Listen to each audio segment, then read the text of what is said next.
got his place in Canuck history, and we're delighted to have one of the greatest Canucks of all time with us, Trevor.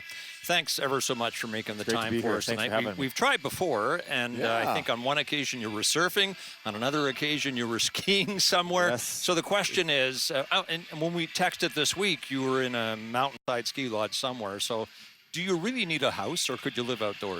No, I do. My wife and son, who's here, enjoy the house. Yes. So, but we also love the outdoors. So. Yeah. Well, we got a question here from Steve Correa, and that's we are there. Yeah. Oh, there you go. Yes. Yeah. Yes, that was a couple of years ago. Yeah. So my birthday's April 11th, and I make my friends and my wife do crazy stuff like walk across glaciers for 3 days and sleep in tents. And so this is a photo from there. So, yes. So, yeah. This is making up for lost time. 20 years as a hockey player, and I wanted to explore and adventure and travel. So this is part of it. So, yeah. Okay, the question from Steve Correa, and it's not the guy that once played for the Canucks, but he wants to know what hike is currently at the top of your bucket list. Multi-day hike. Yeah. Well, we did the Teton Crest Trail a couple of years ago, which is a 5-day hike across the Tetons. This summer, I am doing a hike through the Wind River Range in Wyoming, which is another 5-day hike with my wife and another couple who I headlock into doing these things. So, yes. Perfect. So, Ian. I remember when you stopped playing, you told me that you were still working out, but you're just doing the Kits Beach workout, which you described as biceps and pecs. Yes. Now that you're a big fitness world superstar, has your workouts advanced beyond that? I said when I retired, after 20 years of doing cleans, power squats, squats, I was like, I'm not doing that anymore. Just biceps and abs. It's also the Kevin Bieksa workout. I don't know if you know that or not. So he mastered that, so I was just copying him. So, but yeah, now I'm in the fitness business as well, Mac. So gotta look the part.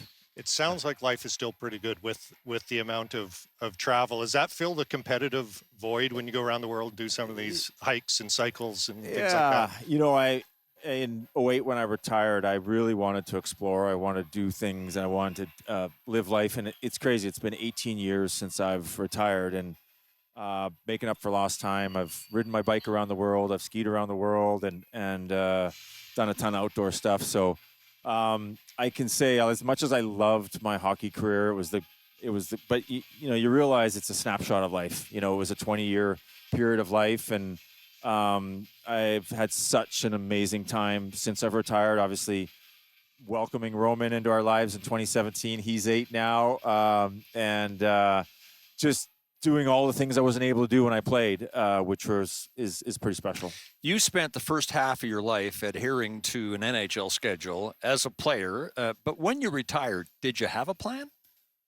I didn't have a plan other than I wanted to take some time to figure out who I was and what I could be and what was out there. And I gave myself 2 years to kind of do that. And in those 2 years, I kind of struggled along and figured some things out. And we started the fitness business in 2010. I met Chuck. In 2011, we opened our first club, Club 16 Trevor Linden Fitness. We have 17 clubs now. So that kind of happened, and I just kind of found things along the way. But the biggest thing I think for me was just, doing things that I had never done before, like riding my bike and skiing. I really wanted to ski and spend time in the mountains. I love the mountains. So that was pretty cool. And so it's been an awesome ride. So at risk of doing an endorsement here, and we're not above that on this program, tell us about your involvement in Club 16, which we're given to understand is greater now than it was. It is. So 2010, a guy by the name of Chuck Lawson walked into my office, and I hadn't met him before, and I thought it was going to be a quick meeting, and thanks but no thanks. We ended up talking for 2 hours, and a year later, in 2011, we opened our first fitness club in Coquitlam. We grew that to 17 clubs, and he was really the hands-on guy. I was in support, and sadly, he passed away 16 months ago. Was a huge sports fan, a big Canucks fan. So lost a dear friend and a business partner. But what that really did is put me at the forefront. So I'm spending a lot of time in the business, loving it. Got a great team and just love working with them. And so continuing to grow that business and having fun doing it. It's not what I was thinking, but it's been an awesome ride, and I love working with our group.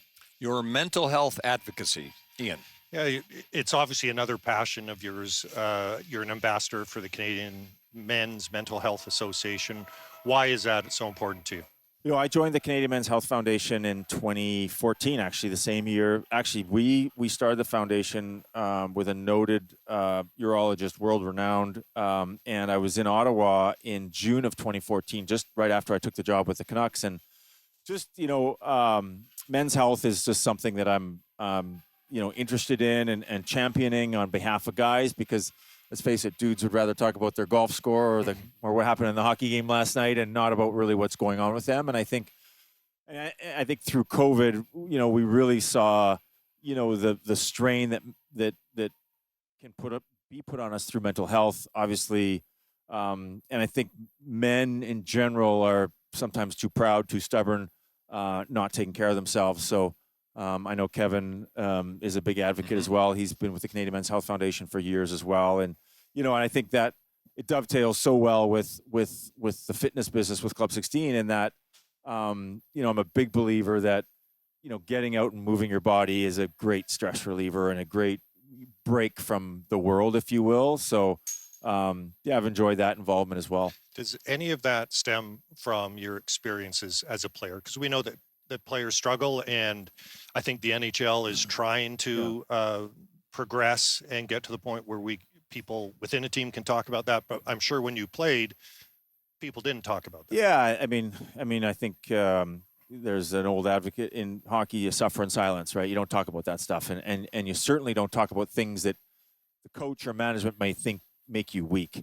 I mean, that's changed a lot now, and I think that, and ultimately, I think when you're in your career, you're in your 20s, I mean, you're living an unreal life. And I think a lot of any sort of mental health will be masked by your life. I mean, you're flying around, you're playing games, and life's good. And I think those mental health issues come home to roost at the end when that's finished and you're 30 years old in your 30s, and you have no more that rush of playing in the National Hockey League. That's when those mental health challenges come to roost. And so, getting players, whether it be players or just, men in general, just the opportunity, the help, the ability to reach out is something that I'm super focused on. And it's been rewarding for sure. Let's touch on your playing career and one of Jim Robson's most famous calls. But there is going to be that seventh game.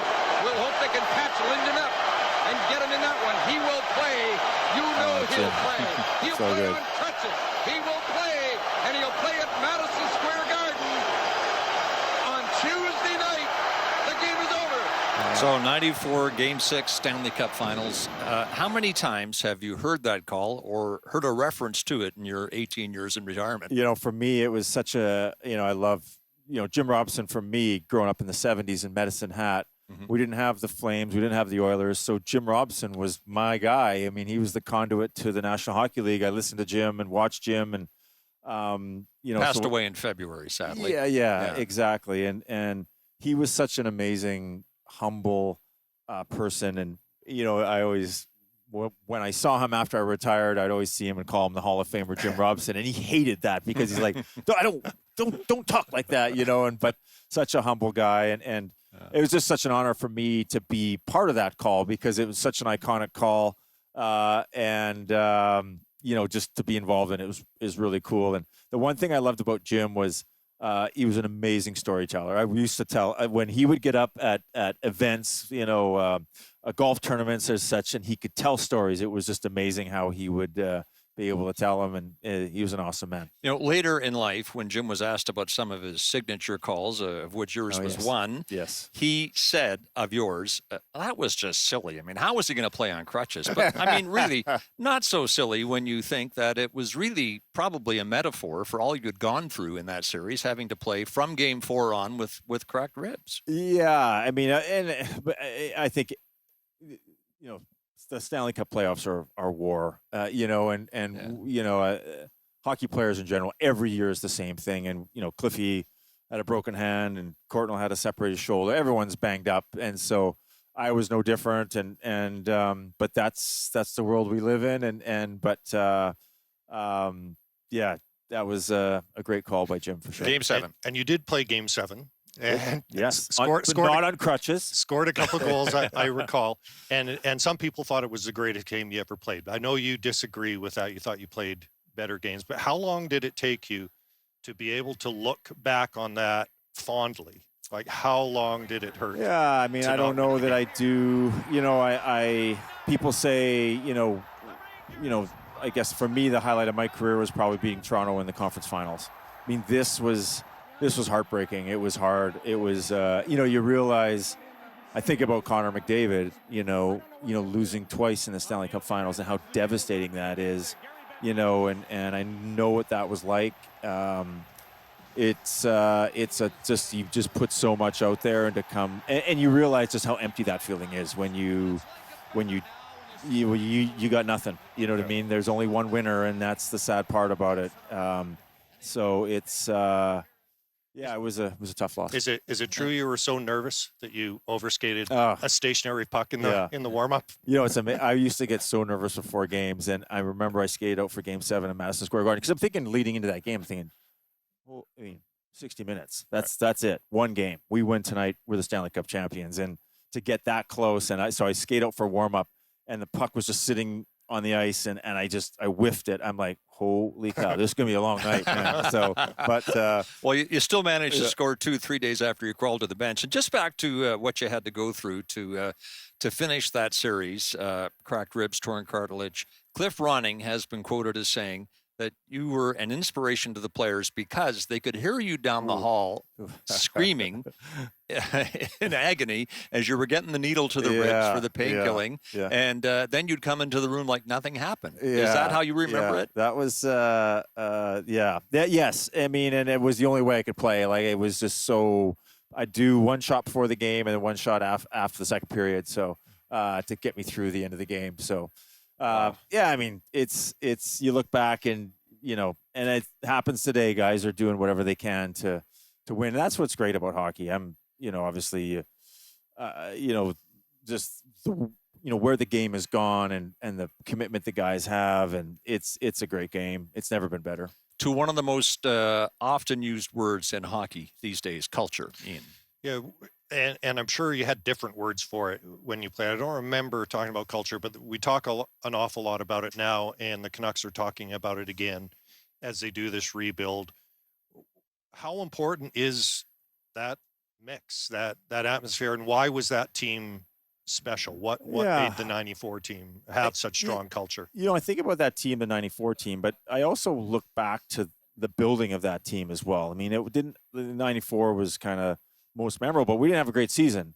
Right. We did have a great season in 92 and 93, won the Smythe division and lost in the second round to LA in 93. They went on to the Stanley Cup finals. But I think it's just, you know, it's just having a collection of guys, you know, it's the Gerald Didicks, it's the Dave Babbiches, it's the Johnny McIntyres, it's the Murray Cravens, it's the Greg Adams, you know, the Cliffy Ronings, the Courtnells. Like, it's the collection of people. And I think that's what's great about hockey is it's not about, you know, in basketball you can have three dominant guys, and it's not about that in hockey. Right. You really need that chemistry to come together, and there's a fine line between where these, you know, where the Canucks are now and, you know, getting over the hump. I mean, it seems further than it is. I mean, I always say you're not as good as you probably are, and you're not as bad as you are, and you're somewhere in between. But that team, you know, I think it resonated with the Canuck fans because, you know, the 80s were a tough decade, and we kind of,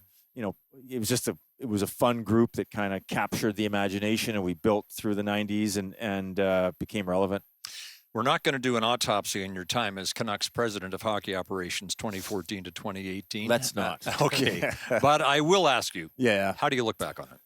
Fondly. You know, I enjoyed my time. Certainly, it was an honor to represent the Vancouver Canucks as president of Hockey Ops. I loved working with the people, and I saw Chris Higgins here tonight, and you know, the highlight was working with the guys, with the amateur scouts and the pro guys, and you know, with the Todd Kobuses and the Chris Brumwells and the TC Carlings, all those Herbs. You know, just it was such a good group of people, and just it was a great opportunity, and I don't regret it. I learned a lot, and yeah. I'm sure, I don't know if anyone offered you a president's job, but I'm sure after you left this organization, people reached out to you to see if you were interested. Yeah. And yet you stayed here. Why didn't you go work for somebody else? Yeah, I just, it was kind of the only job I wanted. I didn't want to move again, and I didn't want to Roman. It was just one when I left the team, and it was kind of opportunity to be a full-time dad, which I knew how cool that could be, and it was, and so it was just, it wasn't right. I got a follow-up question, and I will ask you this because it represents at least 25 versions of it that we got from fans when they knew you were going to be on the show. In 2018, it was clear that you wanted a rebuild for the Canucks. So is there any part of you now that, with the Canucks in a massive rebuild, looks at the situation and says, if you guys had listened to me in 2018, you might be playing for the Stanley Cup right now?